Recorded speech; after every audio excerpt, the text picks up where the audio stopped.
A medieval tapestry glows with colors that have not faded for 1,000 years. Those brilliant reds and deep blues were born not from a modern laboratory, but from a world of strange and secretive alchemy. This video will give you the lost knowledge of the medieval dyer, revealing how they turned ordinary plants, crushed insects, and even stale urine into the most coveted colors on Earth. We will enter their guarded workshops to uncover how a tiny bug could dye a king's robe a scarlet worth its weight in gold, and why the process for perfect blue smelled so terrible it was banished to the edge of town. What forgotten ingredient do you think was the most surprising key to their vibrant art? The secret of that unfaded scarlet was not kept in a castle, but in a workshop at the end of a foul-smelling alley. Here, the air was thick with steam and the sharp, acrid sting of ammonia from vast vats of stale urine, a crucial chemical for fixing dyes. The smell of fermenting leaves and rotting shellfish mingled in a perfume so potent it defined entire city districts, often pushing dyers to the outskirts of town by law. Inside, the dyer moved like an alchemist, his hands stained permanently with the ghosts of 100 colors, guarding recipes more valuable than gold. This was a profession of immense power and deep suspicion. A master dyer could command a fortune, his fabrics sought by nobility across continents, yet his neighbors might whisper that he dealt in dark arts, his vats bubbling with ungodly concoctions. To protect this power, dyers formed exclusive guilds, sworn brotherhoods that controlled every aspect of the trade. Their recipes were never written down, but passed from master to apprentice in sworn secrecy. The precise temperature of a vat, the exact moment to add a mordant, the secret blend of weeds that yielded a unique shade of green, these were family treasures, protected by oaths and the very real threat of expulsion or worse. The vibrant cloth that announced a king's wealth or a bishop's authority began its life in this noisy, smelly, and fiercely secretive world where chemistry was indistinguishable from magic. But the dyer's most powerful secret was not a dye at all. It was a simple, colorless powder, a metallic salt called a mordant, a word that comes from the Latin for to bite. Think of a wool fiber as a smooth, slippery surface. A dye molecule, no matter how vibrant, would simply wash right off. A mordant changes everything. When dissolved in the dyebath, these metallic salts chemically bite into the fabric, etching microscopic docking stations into the fibers. Then, when the dye is added, its molecules lock onto these metallic anchors, forming an unbreakable bond. Without this chemical key, the most expensive crimson would bleed away in the first rain, but with it, the dyer held the power to not just fix color, but to transform it entirely. The same dyebath, using the exact same plant, could yield a rainbow of results depending on the mordant used. Alum, often mined from distant deserts and traded like spice, was the gold standard. It produced clear, bright, and luminous colors, letting the true character of the dye shine through. Iron, however, was the saddening agent. A vat treated with iron sulfate would pull deep, somber tones from the dye, turning a yellow weld blossom into a rich olive green, or a madder red into a dark, wine-like purple. Then there was tin, a more volatile and dangerous metal. Tin chloride could produce shocking, almost fluorescent shades, turning madder into a fiery, screaming orange-red. This was the true alchemy, hidden in plain sight. A guild master's genius lay not merely in knowing where to find the rare red insect, but in knowing which metallic whisper to add to the vat to make that red sing with a specific, coveted brilliance. Among all the colors guarded by the guilds, one red stood supreme. It was the color of divine authority and earthly power, a blazing scarlet seen on the robes of cardinals and the mantles of kings. This was not a color born from a root or a berry. It was born from blood, or so it seemed, harvested from a tiny, unassuming insect clinging to the scrubby oak trees of the Mediterranean. The kermes vermilio insect, no larger than a peppercorn, was the source of a legend. Harvesters would wait for the precise moment when the pregnant female insects, swollen with eggs and a potent crimson dye, were collected by hand from the branches. It took a staggering number of these insects, perhaps 70,000, to yield just 1 pound of dye. This made the raw material, these dried insect bodies, worth literally their weight in gold. The process of turning this precious dust into cloth was a tense and sacred ritual. The master dyer would first prepare the wool with a mordant, usually alum, to create those perfect docking stations. Then the crushed kermes would be added to the vat. The dye itself, called kermesic acid, does not dissolve in water alone. It required a carefully managed bath, often using that familiar, pungent fermented urine to create the slightly acidic environment needed to release the color. The wool would slowly take on a deep orange-red hue in the bath, but the true magic happened upon exposure to air. As the fabric was lifted, the oxygen would react with the dye, transforming it into that famous, luminous, and impossibly permanent scarlet. To wear a garment of true kermes scarlet was to wear a fortune. It was a walking declaration of immense wealth and status, a visual signal that could be understood by anyone, from an illiterate peasant to a learned bishop. The color did not just adorn power, it chemically embodied the entire medieval world order, a system built on sacred hierarchy, vast labor, and secrets extracted from the natural world at extraordinary cost. Yet for all its glory, kermes scarlet was a color of the heavens, far beyond the reach of ordinary life. The true red of the medieval world, the color that dyed the tunics of soldiers, the aprons of merchants, and the linens of common households, came not from a rare insect, but from the mud. It came from the twisted, unassuming roots of a hardy plant called madder. Known scientifically as Rubia tinctorum, madder was a farmer's crop, cultivated in vast fields rather than foraged from wild oaks. Its value was locked underground in a dense network of roots that had to grow for 2 or 3 years before they were ready. Harvesting was backbreaking work, involving digging up the entire plant, washing the roots, and then drying and crushing them into a potent reddish-brown powder. This humble powder was the economic engine of medieval color. Its magic lay in a compound within the root called alizarin. Unlike the direct brilliance of kermes, alizarin is what we call a fugitive dye. On its own, it produces only a weak, dull orange. Its true potential was unlocked only through partnership with a mordant. When a fabric treated with alum was immersed in a madder bath, the alizarin molecules formed a spectacularly stable chemical complex with the aluminum salts, creating a rich, brick-red color known as madder lake. This was the foundational red, but a skilled dyer, by tweaking the pH of the bath with wood ash or that ever-present stale urine, could pull an astonishing range from the same vat. He could produce warm, rusty oranges, soft rose pinks, and even deep, winey purples. This versatility made madder indispensable. It was the red of English soldiers' coats for centuries, long before the synthetic dyes of the modern era. It colored the wool of Flemish tapestries and the linen of a farmer's best shirt. While kermes proclaimed divine right, madder dyed the fabric of daily existence. It was a democratic color, born from the earth and mastered through chemistry, proving that the most vibrant secrets were sometimes hidden in the most ordinary places. But if red was the color of power, purple was the color of gods. This was Tyrian purple, the most legendary dye in human history, a color so potent it became synonymous with divine right and imperial majesty. Its source was as bizarre as its prestige was high.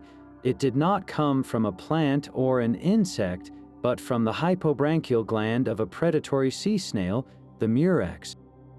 Harvesting it was an industry of staggering scale and stomach-churning stench. Thousands of these snails would be gathered from the Mediterranean seabed, their shells cracked open to extract a tiny vein that held a clear, mucus-like secretion. This liquid was not purple when it emerged. The true color revealed itself only through a process of putrefaction. The glands were soaked in salt water and left to ferment for days in the sun, a decomposition that released the iconic hue. The smell was legendary, described by ancient writers as a mix of rotting seafood and garlic so overwhelmingly foul that dye works were always located downwind of cities. And the yield was pitifully small.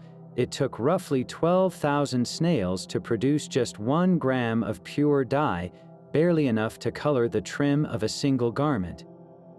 This astronomical effort translated directly into unimaginable cost. In ancient Rome, a pound of Tyrian purple dyed wool could cost more than a soldier earned in 3 years. By imperial decree, its use was restricted. At the height of the Roman Empire, only the emperor could wear a robe of solid Tyrian purple. Senators might wear a narrow purple stripe on their togas, a visual code that screamed status and proximity to the throne. This was not just a fashion statement, it was a walking legal document, a chemical embodiment of the social pyramid. The dye's color was also unique. Unlike vegetable dyes that could fade, Tyrian purple was remarkably light-fast. More mysteriously, it was not a single shade. Depending on the exact species of snail and the length of fermentation, it could range from a deep, blackish crimson to a rich, bluish violet, a color that seemed to shift and shimmer in different lights, adding to its otherworldly aura. So what happened to this godlike color? With the fall of Rome and later, the Byzantine Empire's loss of its murex fisheries, the knowledge and the brutal, industrial scale process faded. By the High Middle Ages, true Tyrian purple had retreated into myth and memory. A few precious scraps of ancient purple cloth might be sewn into a royal coronation robe, more relic than fabric. The color's authority remained, but the living, stinking, awe-inspiring process of creating it was lost, leaving behind only the legend of a hue worth more than human life. The loss of Tyrian purple left a void in the very architecture of power. Emperors and kings still needed to clothe themselves in divinity, and the church required a color worthy of its highest holy days. Into that void stepped a clever, botanical impostor, a dye known as folium. This was not the purple of rotting shellfish, but the purple of a shy, sun-loving plant called turnsole. The Chrosophora tinctoria was a modest, silvery-leaved herb found clinging to dry, rocky soils around the Mediterranean. Its secret was not in its roots or leaves, but in its small, fleshy fruits. When these fruits were bruised and soaked, they released a colorless or pale greenish juice. This was the raw material of folium, a dye with a trick up its sleeve. The magic happened not in a steaming, smelly vat, but through a painter's careful application. A scribe or dyer would first treat parchment or cloth with a special mordant made from lime, or sometimes ammonia from, yes, fermented urine. Then they would paint the turnsole extract directly onto the prepared surface. As it dried and reacted with the alkali in the mordant, a chemical transformation occurred before their eyes. The pale juice deepened into a stunning range of violet, lavender, and reddish-purple hues. This was a clean, precise art. It produced a color that was remarkably light-fast, refusing to fade even after centuries exposed on the page. For this reason, folium became the hidden star of the medieval scriptorium. It was the purple that graced the robes of evangelists in illuminated gospels, colored the intricate borders of sacred texts, and highlighted capital letters that began passages of Holy Scripture. On cloth, it dyed the vestments of bishops and cardinals, offering a luminous, botanical alternative to the lost imperial purple. It was never as prestigious as the legendary Tyrian dye, but it was accessible, stable, and beautiful. Folium did not pretend to be the purple of Caesar, it became the purple of Christendom, a pious and practical light shining from parchment and silk, proving that when one source of wonder vanishes, human ingenuity simply cultivates another. The purple of Scripture was a color of light and pigment, but to capture the color of the sky and the sea required a descent into a much earthier and smellier kind of alchemy. This was the world of blue, and its medieval king was a humble yellow flowered plant called woad. Isatis tinctoria looks nothing like the color it promises. Its leaves are a simple, unremarkable green, and its clusters of small yellow flowers would never hint at the profound secret locked within their chemistry. Yet for centuries across northern Europe, woad was not just a crop, it was an economic powerhouse, a blue gold cultivated in vast fields, with its own trade routes and fortunes built upon its leaves. The journey from green leaf to permanent blue was a masterpiece of biological fermentation, a process as complex as brewing beer and as foul-smelling as the worst tannery. After harvest, the leaves were first crushed into a pulp. This pulp was then shaped by hand into dense balls, known as caucagnes, which were left to dry in the sun. But drying was only the beginning. These hard balls were then stored in special barns, where they began to ferment. For weeks, even months, a slow, bacterial transformation took place inside the piles of caucagnes. The smell was legendary, a pungent, ammonia-rich reek of rotting vegetation that could carry for miles. This fermentation was the crucial step. It broke down the plant material and activated the precursor compounds within the leaf, most importantly a substance called indican. The fermented mass was then rehydrated and kneaded into a thick, stinking paste. This paste was the dyer's raw material, a stable product that could be stored for years and traded across the continent. Now came the true chemical magic in the dye vat. The fermented woad paste contained indican, but not the blue pigment. When fabric was dipped into a carefully prepared, warm vat, a reducing agent, often the ever-present fermented urine, created an oxygen-free environment. In this alkaline bath, the indican converted into a soluble, colorless form called leuco-indigo. The wool, soaked in this solution, would emerge a sickly yellow-green. But then, as the fabric was lifted into the air, oxygen worked its final transformation. The leuco-indigo oxidized instantly, locking onto the fibers as insoluble, brilliantly blue indigo. It was a performance of chemical theater, a color conjured from thin air. This was a blue that did not wash out, a blue that could withstand sun and time, making it priceless for everything from the robes of the Virgin Mary in tapestries to the practical clothing of working people. The entire odorous, months-long process was a testament to a profound truth in the medieval dyer's world, that the most sublime colors were often born from the most unlikely and unpleasant beginnings. Yet for all its economic power, the stinking vats of European woad held a secret weakness. Their blue was dilute, a whisper of the true color waiting across the world. From the sun-baked fields of India and the terraced hills of Java came a rival, a plant that carried the very soul of blue in its leaves. This was true indigo from the Indigofera tinctoria plant. While woad required months of fermentation and mountains of leaves for a faint result, Indigofera was a concentrated powerhouse. Its leaves, when processed, yielded a deep blue paste so rich and potent it could be dried into hard, glossy cakes that rang like ceramic when struck. For centuries, this superior dye traveled the ancient Silk Road and spice routes, a luxury import known only to the wealthiest Europeans as a rare artist's pigment.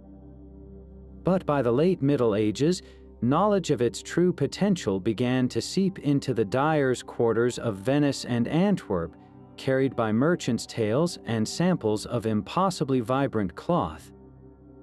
The chemistry was, in the end, identical. Both woad and true indigo produced the same precious molecule, indigotin. The difference was one of concentration. A single shipment of indigo cakes contained more pure dye than a cartload of foul-smelling woad balls. With indigo, a dyer could achieve a deeper, more saturated blue with less labor, less mess, and far less of that infamous stench.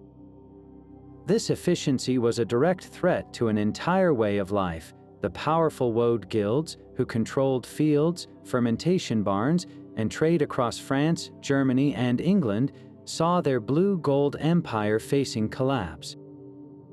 They reacted with every weapon they had, lobbying kings and parliaments to ban the foreign dye. In parts of Europe, edicts were issued declaring indigo the devil's dye, claiming it was corrosive and would rot the very fabric it colored. These were lies born of economic terror. The guilds knew the truth, that indigo was not just a rival, but a replacement. Its eventual victory was not a matter of chemistry, but of commerce. As global trade routes solidified in the age of exploration, the cheaper, stronger indigo would flood the markets, dismantling the woad industry piece by piece. The battle between the two plants was a quiet, decades-long war fought in royal courts and merchant halls, a prelude to the moment when the world's palette would forever shift toward a deeper, more vivid blue.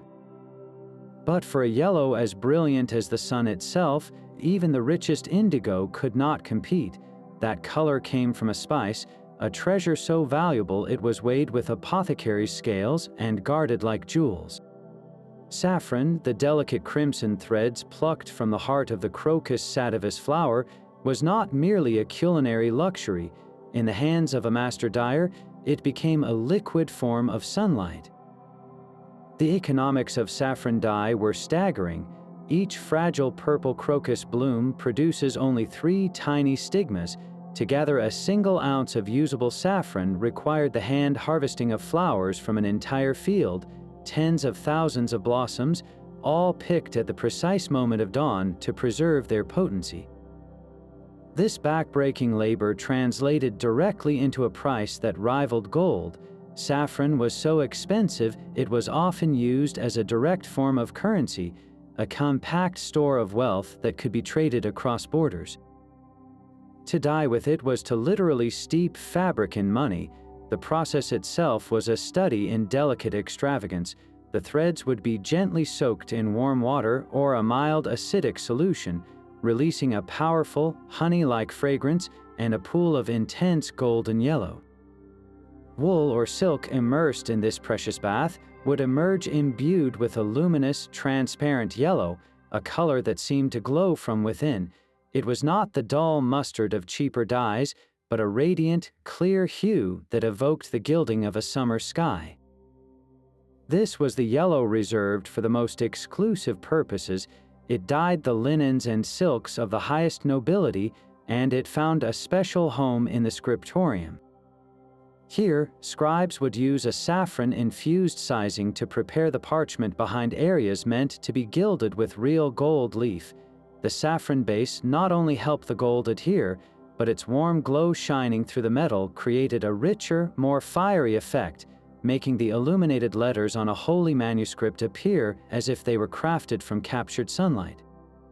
The scent alone announced its presence, a sweet, earthy perfume that clung to the finished cloth and pages, a sensory signature of absolute luxury. To wear or behold saffron yellow was to understand a simple, profound truth of the medieval world, that the most breathtaking colors were not just seen, but were experiences of immense value, painstakingly drawn from the fragile heart of a flower. Yet for all their mastery of reds, purples, and blues, the medieval dyer faced a color that seemed to mock their entire art. Green, the color of life, of forests and spring leaves, was a notorious and frustrating problem. The natural world is awash in green, but the chemistry of plants stubbornly refused to yield a direct, stable green dye that would hold fast in cloth. Most plants that produced a greenish hue when crushed would fade quickly to a sad, dull yellow or brown. their chlorophyll-based pigments too fragile to survive the vat. This left the dyers with a brilliant, if precarious, workaround. They became masters of optical illusion, creating green not from one dye, but from two. This was the art of double dyeing, a delicate and risky procedure. First, the fabric was dyed in a vat of blue, using woad or the precious indigo to establish a deep, stable base. Once that blue was set and dried, the same piece of cloth was then carefully immersed in a second vat containing a yellow dye. The most common yellow for this purpose came from the humble weld plant, a reliable and affordable source, though the extravagant might use a bath of saffron for a truly luminous effect. As the yellow dye soaked into the blue fibers, they combined not as a pigment, but as light in the viewer's eye, creating the perception of green. The result could be stunning, a vibrant emerald or a soft sage. But this composite color lived on borrowed time. The two dyes, blue and yellow, had different chemical personalities and different relationships with light and washing. Very often, the yellow layer, being less stable, would fade faster than the stubborn blue indigo beneath it. A lush green cloak, over months of wear and sunlight, could slowly betray its secret, transforming first into a teal, then into a plain and undeniable blue. This inherent instability seeped into the culture's very understanding of the color. Green became the color of inconstancy, of fleeting youth, of change and even treachery. In stories and symbolism, a green garment might hint at a fickle lover or an untested knight. The dye's technical flaw became a poetic truth, a reminder that the most vital and natural of colors was also the most difficult to pin down, a fleeting marriage of blue and yellow that nature itself seemed reluctant to make permanent.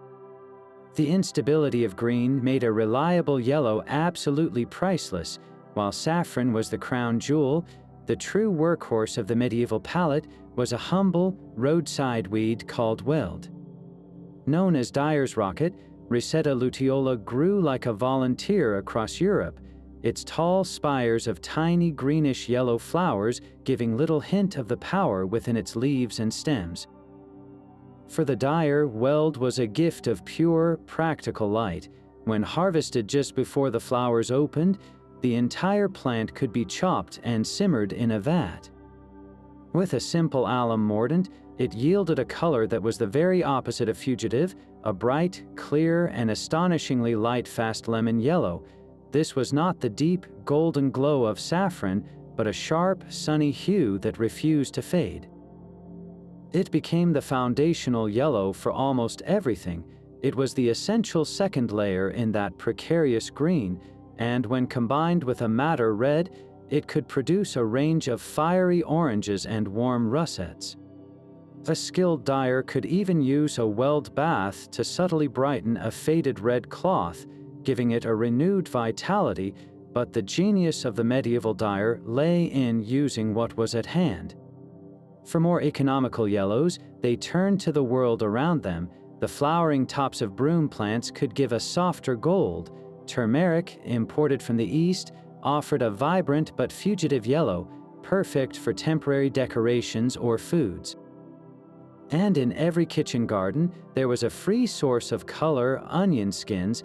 Saving the papery brown outer skins of onions, a dyer could boil them to produce a warm, coppery yellow-orange, perfect for dyeing wool for a commoner's sturdy hose or a child's smock. These yellows were the sunlight in the dyer's workshop. They provided the warmth in brown, the fire in orange, and the life in green. Without these accessible, brilliant yellows, the medieval world would have been a much darker and far less colorful place. While the nobility dazzled in their insect reds and snail purples, the vast tapestry of medieval life was woven in far more humble hues. The colors of the common people, of the farmer's tunic and the monk's robe, were the colors of the earth itself: deep browns, soft grays, and solemn blacks. These were not colors of failed dyeing, but of deliberate and sophisticated chemistry using the most accessible materials imaginable. A walk through any forest or a glance at a kitchen midden provided the palette. Oak bark, rich in tannins, could be boiled into a bath yielding a range of warm browns. Crushed walnut hulls, those stubborn stains on every gatherer's hands, produced a rich, chocolatey brown that was remarkably color-fast. But the real secret to these dark, dignified tones was not just the dye, but the mordant. For browns and blacks, the dyer turned away from brightening alum and reached for the saddening agent, iron. Iron sulfate, often called copperas, was easily made by soaking rusty nails or iron scraps in vinegar, a process that created a potent chemical soup. When a fabric dyed with walnut or oak was treated with this iron mordant, a dramatic transformation occurred. The iron did not just fix the color, it chemically married with the tannins in the dye, forming a new, insoluble compound called iron tannate. This reaction pulled the color down into the depths of the spectrum, turning a warm brown into a somber gray, or a reddish bark dye into a dense, near black. This was the key to the monk's habit, a color of humility and renunciation achieved through a profound chemical reaction. It was also the practical genius behind everyday wear. A tunic dyed with oak galls and iron would not show the dirt of daily labor, and the color was incredibly durable, lasting through years of hard use. In a world where vibrant color was a luxury, these earth tones spoke of practicality, piety, and a deep, quiet understanding that the most powerful transformations often came from the simplest and darkest of ingredients. This final, breathtaking transformation was a chemical performance, a piece of theater staged in a sealed wooden vat. The process, known as vat dyeing, was the pinnacle of the dyer's secretive art, a delicate dance with invisible forces. To turn woad or indigo paste into a color that would cling to cloth, the dyer had to trick the dye itself. The blue pigment, indigotin, is naturally insoluble in water. You could stir it into a vat forever, and the fabric would emerge untouched, the color simply rinsing away. The solution was to change the dye's very nature. The dyer began by mixing the fermented dye paste into a warm bath. Then came the crucial ingredients, an alkaline substance like a strong lye made from wood ash, and a powerful reducing agent, most often that ubiquitous, ammonia-rich stale urine. Sealed from the air, this vat became a strange, oxygen-free world. In this carefully managed chemical soup, a reduction reaction took place. The indigotin molecules gained electrons, transforming into a soluble, colorless compound called leuco-indigo. To anyone peering into the vat, the magic was invisible. The liquid itself turned a murky greenish yellow, giving no hint of the blue it promised. This was the moment of truth.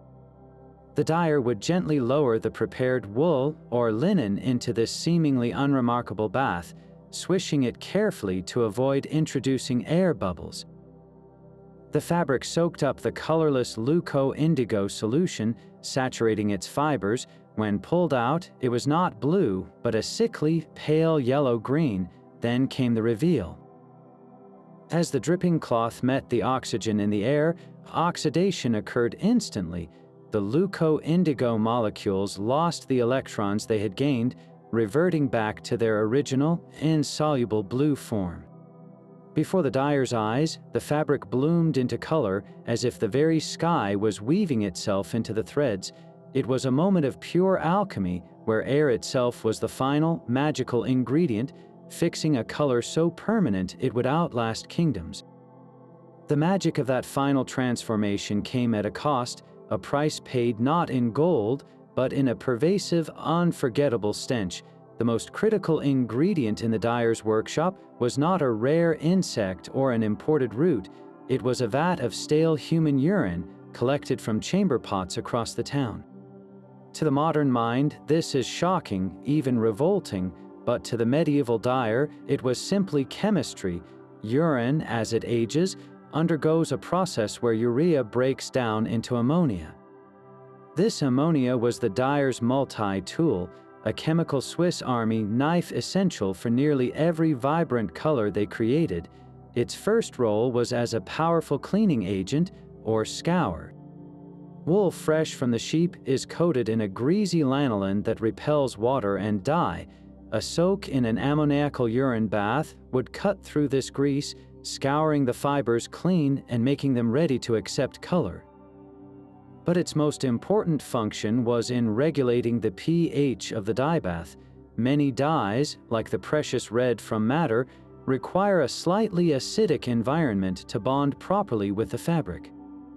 Fermented urine provided that perfect, gentle acidity. For the vat dyes like woad and indigo, its role was even more spectacular. In those sealed vats, the ammonia acted as a reducing agent, helping to strip oxygen from the solution and create the oxygen-free environment needed to transform insoluble blue pigment into the soluble, colorless leucoform that could penetrate the cloth.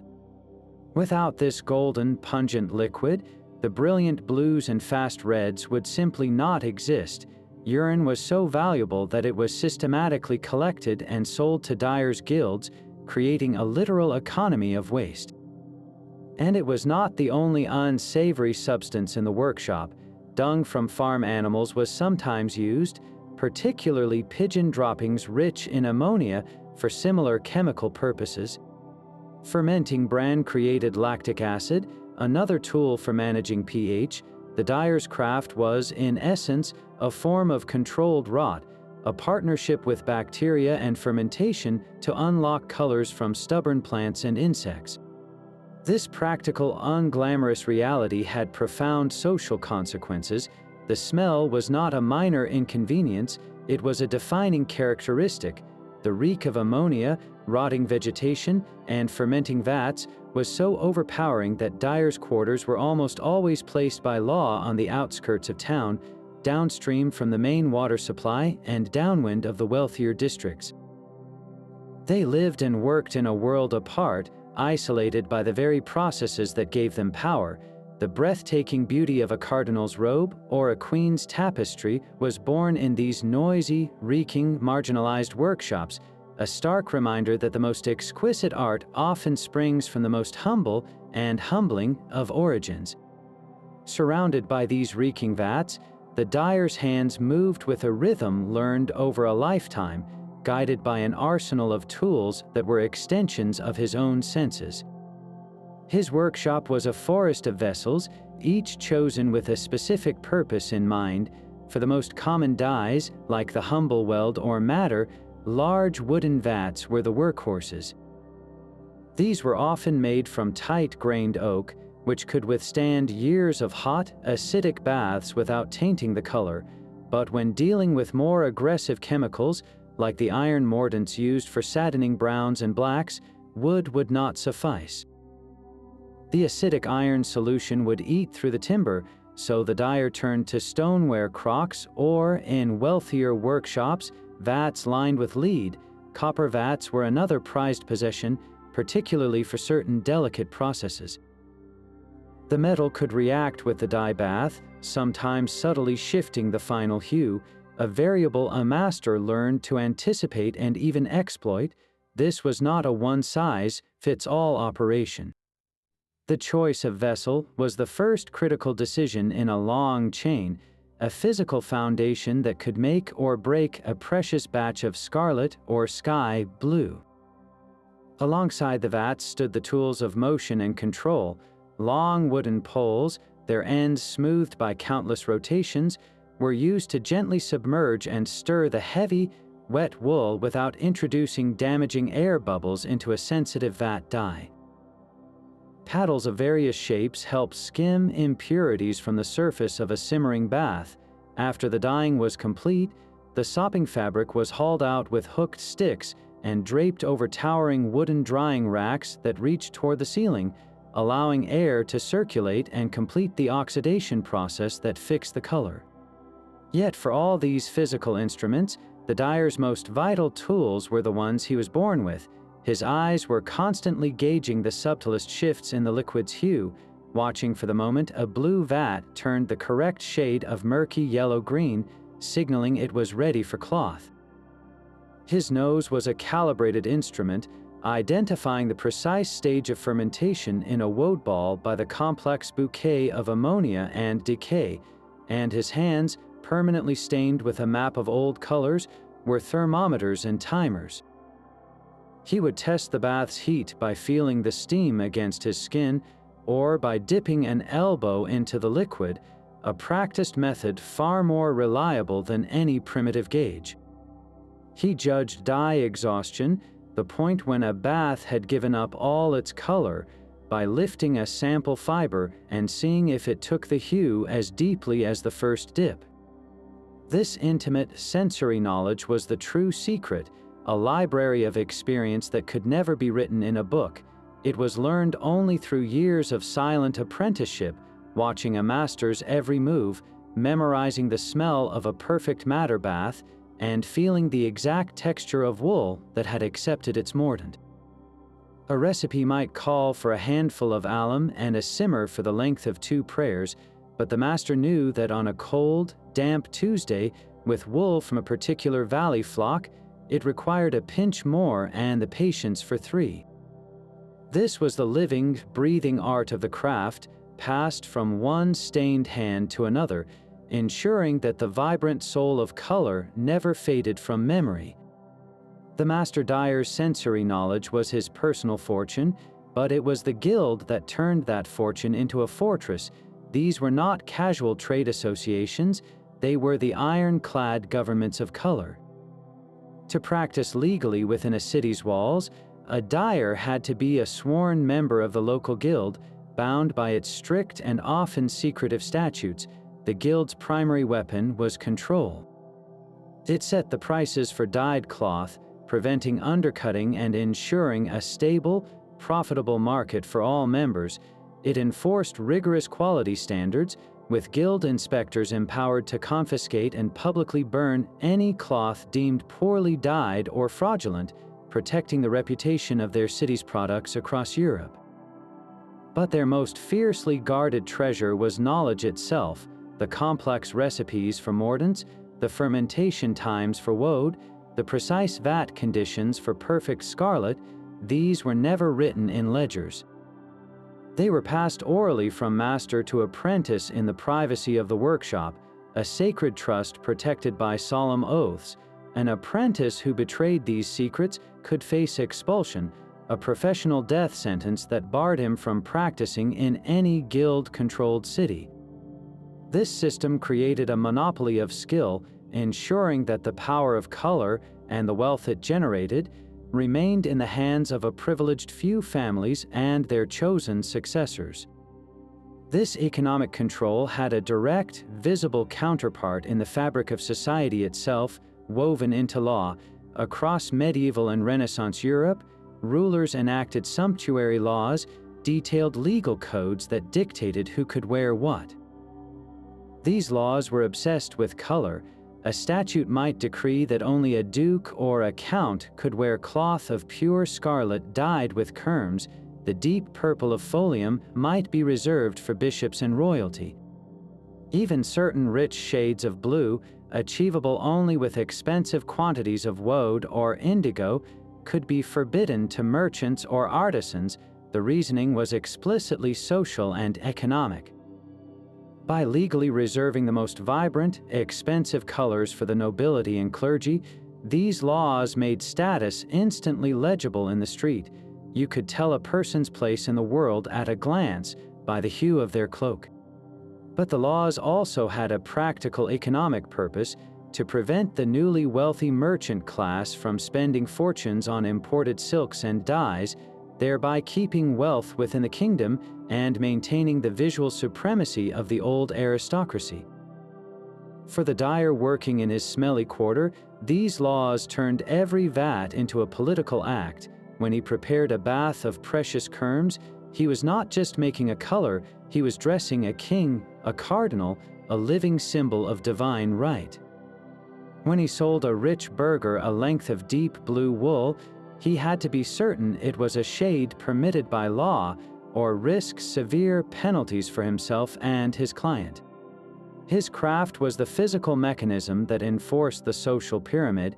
He held the chemical keys to the colors of power, and the guilds ensured he alone decided who received them.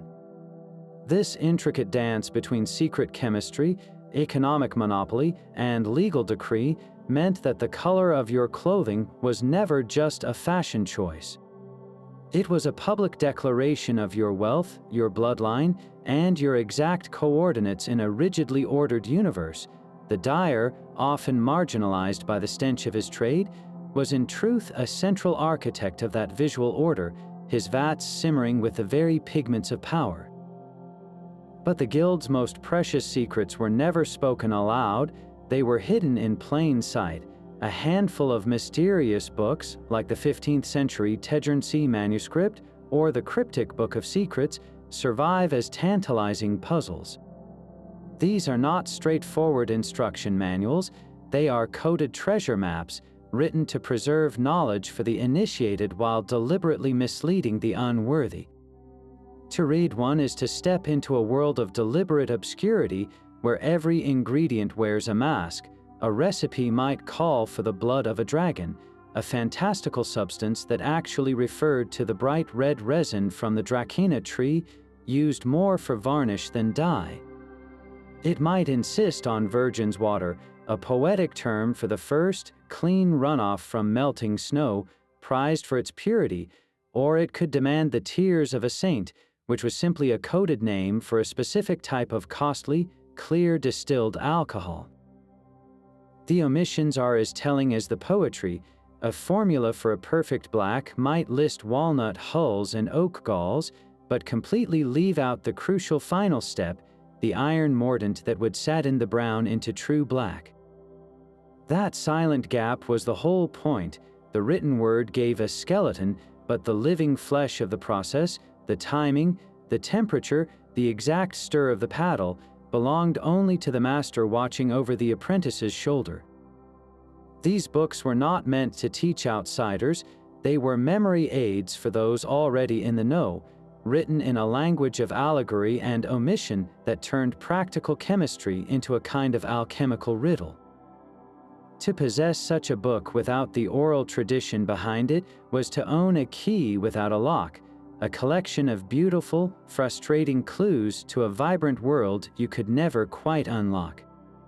This coded language of color was woven into the very fabric of daily life. A person's chosen hues were never just a matter of taste, they were a public broadcast, a silent shout declaring their identity, their faith, and their place in the rigid social order. The dyer, therefore, was not merely a technician mixing vats. He was a linguist, crafting the vocabulary for this visual speech. Red spoke in the loudest tones. Derived from the precious blood of the kermes insect, it was intrinsically linked to ideas of sacrifice, martyrdom, and the fiery passion of the Holy Spirit. This made it the color of cardinals and the church militant, but that same vibrancy also symbolized earthly power, courage, and noble blood, making it the definitive shade for kings and warriors. To wear a true, unfading scarlet was to wrap yourself in a narrative of divine right and heroic lineage.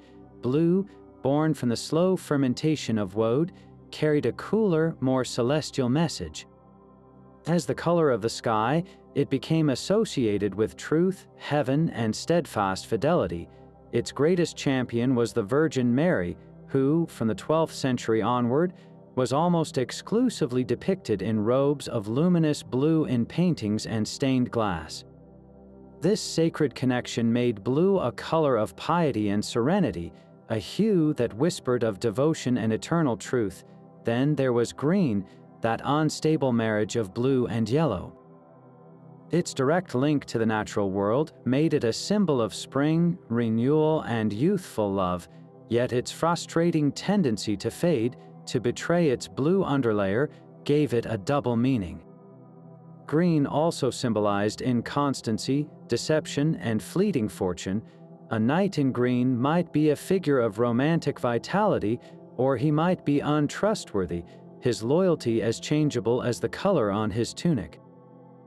The humble, earth-dyed blacks and browns worn by monks and commoners spoke of renunciation, humility, and the inevitability of death, yet in the hands of the wealthy, a dense, velvety black achieved with expensive dyes and multiple saddening baths could become a symbol of sober authority and immense power, as seen in the portraits of Renaissance merchants and princes. And purple, whether from the lost Tyrian snail or the pious turnsole plant, forever walked the line between the sacred and the secular. It was the ancient color of Roman emperors and thus of royal authority, but its use in liturgical vestments also tied it to penitence and the suffering of Christ. To see a figure clad in purple was to understand they existed between heaven and earth, wielding a power that was both temporal and spiritual. Every time a dyer pulled a length of cloth from his vat, he was activating this complex symbolic code. He was giving a young nobleman the red of his house's valor, a merchant's wife the permitted blue of modest wealth, a bishop the purple of his office. The color of your sleeve could tell a stranger your profession, your marital status, and the presumed state of your soul. In a world where many could not read written words, this vibrant, chemical language was one everyone could understand. This silent, symbolic language of color depended entirely on the very fabric it adorned. The dyer's art began not with a vat, but with a choice of fiber, and each material spoke a different chemical dialect. Wool, sheared from the backs of countless sheep, was the dyer's dream canvas. As a protein-based fiber, its structure is like a complex, porous sponge, eager to form chemical bonds. When a mordant like alum bit into the wool, it created perfect, open sites for dye molecules to latch onto, resulting in the deepest, most luminous reds, blues, and yellows. Silk, the luxurious import from the East, shared this protein foundation. Its smooth, shimmering filaments absorbed dyes with a special brilliance, allowing the precious crimson of kermes or the golden glow of saffron to achieve an almost metallic radiance. The nobility's most vibrant declarations of status were, by chemical necessity, woven from wool and silk, but the common person's wardrobe told a different story, one written in flax and hemp. Linen, derived from the cellulose in plant stems, presented a formidable challenge. Its smooth, crystalline structure repelled the dye baths that will drank so eagerly. Achieving a strong color on linen required brutal preparation, sometimes involving repeated boils in harsh lyes or treatments with tannins to rough up the fiber's surface before a mordant could take hold. Even then, the colors were often paler, softer, and less diverse. A rich peasant might own a tunic of light madder red wool, but their undergarments and summer wear, typically linen, would be relegated to pale yellows, faint blues, or the affordable browns of walnut hulls. This wasn't just a matter of fashion, it was economics and labor written in thread. The ease of dyeing wool cemented its dominance in colder climates, shaping entire industries around sheep herding and weaving. The difficulty with linen meant that truly vibrant plant-based fabrics were a luxury few could afford, visually reinforcing the class divide every time someone dressed. When cotton began to arrive from the East and later the Americas, it brought the same stubborn cellulose problem, a puzzle that would not be fully solved until the chemical revolutions of the modern age.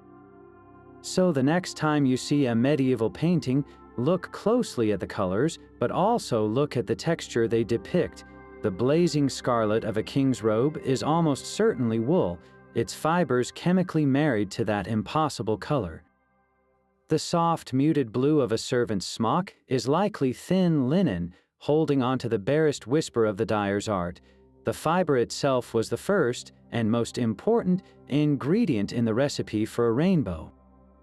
The proof of the dyer's chemical genius is not locked in a manuscript, but hangs in a cathedral in France.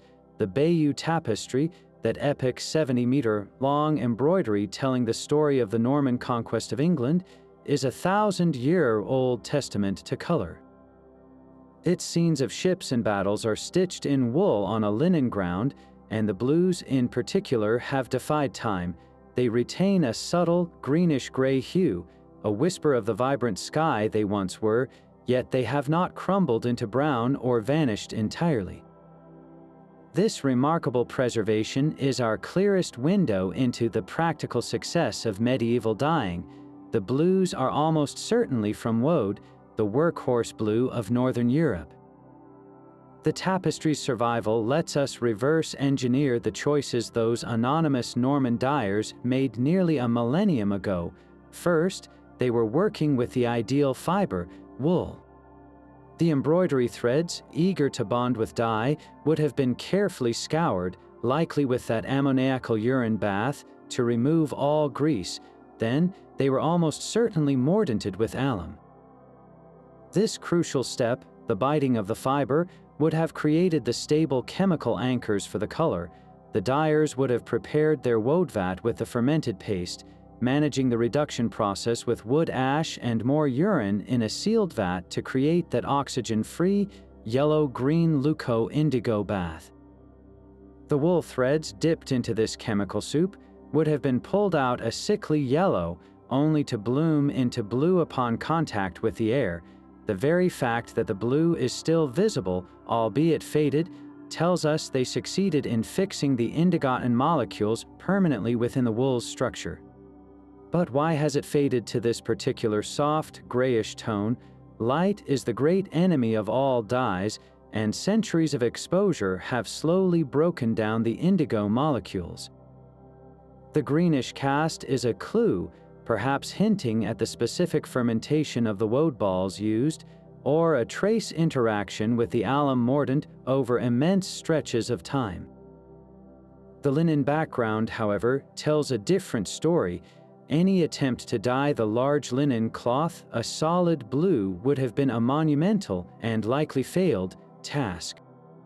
Linen's stubborn cellulose fibers resist dye, so the background was left in its natural, pale cream color. This practical limitation became a visual strength, making the woolen blue threads of the ships and cloaks stand out in stark, beautiful contrast. The tapestry is more than a historical record, it is a preserved dye vat. Every stitch of surviving blue is a silent witness to a master's knowledge, a perfect, centuries-long experiment proving that when the chemistry was right, color could become immortal. The dyer's craft was a profound manipulation of nature, but could it ever create a color nature itself had never seen? This is the alchemist's dream, the quest for an artificial hue. While the world-changing synthetic dyes like movine were a product of the 19th century laboratory, the medieval workshop was not devoid of its own startling experiments. Some dyers, those living on the blurred edge between craft and alchemy, ventured into a dangerous territory of metal compounds and acids, producing colors that seemed to defy the botanical world. We find hints of this in cryptic recipes that read more like spells than instructions. One might call for dissolving copper filings in strong vinegar, creating a toxic verdigris solution that could impart a sharp, bluish-green, unlike any plant-based hue. Another might describe treating a fabric with a solution of iron salts and then exposing it to the fumes of fermenting bran or even to the vapor of vinegar, a process that could directly synthesize an iron-based pigment on the fiber itself, a true chemical generation of color. The most tantalizing anecdotes involve the use of strong mineral acids, like vitriol, which could dramatically alter a dye's structure on the cloth. A dyer might dip a corner of madder red wool into a diluted acid bath and watch, astonished, as the red shifted towards a fiery orange or a strange new pink. This was not simply mixing, this was transformation at a molecular level, a destruction and recreation of the color molecule through chemical force. These men were not chemists in the modern sense, they were practical tinkerers guided by observation and guarded tradition. They did not understand the atomic reactions they were causing, but they knew the results, recording them in their coded books as secret paths to rare shades. Their work lived in that ambiguous space between art and proto-science, where every vat was an experiment and every unexpected color was a step toward a frontier they could not yet name, the creation of a color born not from a root or an insect, but purely from the mind and hand of the dyer. Those brilliant, secret-laden workshops were not self-contained worlds. They were the final destinations in a web of trade that stretched across the entire known world, a global network spun from the hunger for color. The master dyer in Bruges or Florence might never leave his smelly quarter, but his shelves held the harvest of distant continents. His crimson power came from tiny insects painstakingly plucked from scrub oaks in Armenia and the Mediterranean coast, the dried kermes bodies packed into sacks and carried by merchant caravans along ancient overland routes to bustling ports. For that luminous, impossible blue, he depended on ships. True indigo in its hard, ringing cakes sailed on monsoon winds from the ports of Gujarat in India and later from the plantations of Java, traveling the same maritime highways as pepper and gemstones to reach the merchant houses of Venice and Genoa. The saffron that yielded liquid sunlight was weighed out in delicate threads that had crossed mountains, arriving from the fields of Spain, Greece, and Persia, its value so concentrated it was a perfect commodity for long-distance trade. And for a cheaper yet vibrant red, dyers turned to a wood, not an insect or root. Brazil wood, from trees found in South Asia, not the country that would later take its name, was chipped and ground into a powder that produced a lovely, if less permanent, red dye.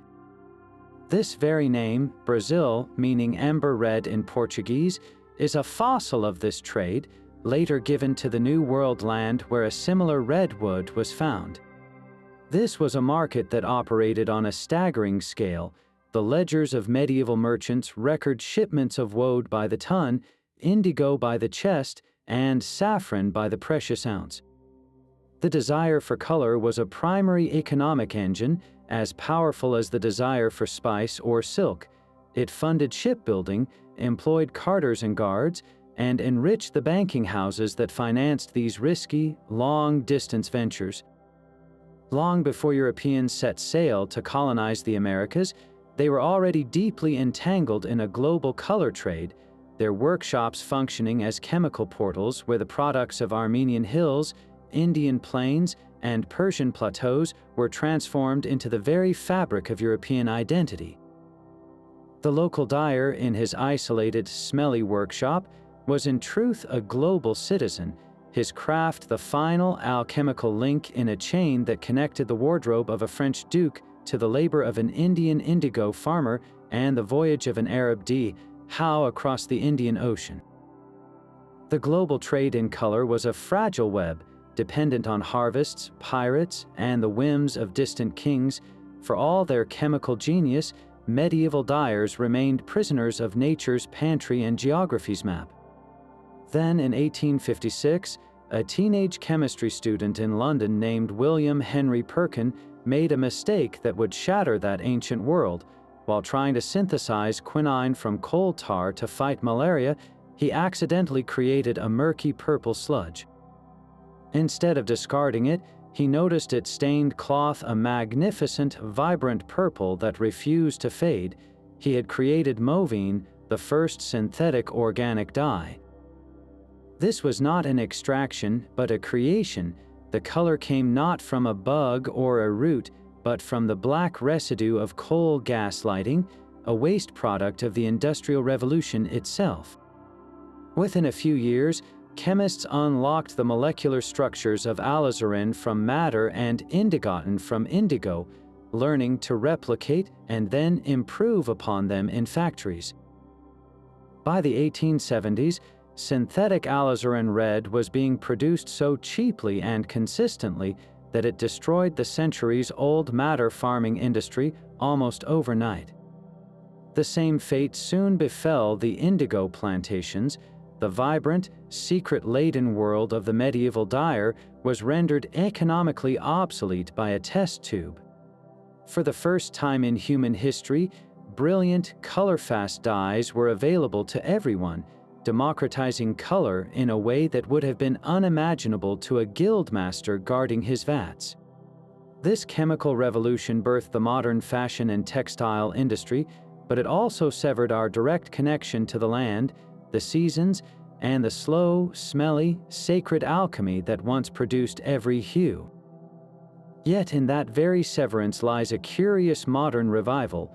Today, as we grapple with the environmental cost of industrial chemistry, some artisans and historians are looking back to those smelly vats not as obsolete curiosities, but as repositories of profound sustainable wisdom. The processes that once defined entire city districts are now being painstakingly reconstructed by experimental archaeologists and natural dyers. They are relearning how to ferment woad balls, how to manage a true indigo vat using only plant ash and fruit sugars, and how to coax a spectrum from madder roots without synthetic mordants. This is not mere nostalgia, it is a recognition that these ancient methods, while labor-intensive, created colors that were part of a biological cycle. The dyes came from renewable plants, the mordants from simple minerals, and the waste products were largely biodegradable. In a world now concerned with microplastics and toxic runoff, the medieval dyer's workshop offers a model of a closed-loop system where every ingredient had a known origin and a natural end. When you see a modern artisan dyeing wool with marigolds from her garden, using alum as a mordant and vinegar as a fixative, she is speaking the same chemical language as that master in his reeking workshop. She is participating in the same slow magic where color is not just a commodity, but a conversation with the natural world. The legacy of those medieval dyers, therefore, is not locked in the past. It lives on in two parallel threads, in the brilliant, affordable synthetics that color our modern world, and in the quiet, deliberate revival of their craft by those seeking a more sustainable and intimate palette. Their forgotten knowledge, once the key to power and status, may now hold a different kind of key to a future where we remember that the most vibrant colors often come from the deepest understanding of the earth. That legacy of color is a bridge between two worlds. We began in the secretive workshops, where the air reeked of ammonia and fermenting leaves, where guildmasters guarded recipes more closely than gold. We saw the alchemy in the vats, where stale urine and metallic salts performed chemical miracles, fixing scarlet from insects and conjuring blue from thin air. We followed the threads of a global trade that brought indigo from India and kermes from the Mediterranean, weaving distant continents into the fabric of local power. Those vibrant hues were never just decoration, they were the end product of a vast, interconnected system, a language of power spoken in the chemistry of a mordant, the economics of a guild, and the strictures of a sumptuary law. A king's crimson robe was a map of knowledge, labor, and control, its brilliance a testament to an entire era's way of seeing the world. So the next time you stand before a medieval painting or a centuries-old tapestry, look closer. See not just the image, but the material truth. That blue is not simply sky, it is fermented woad and chemical patience.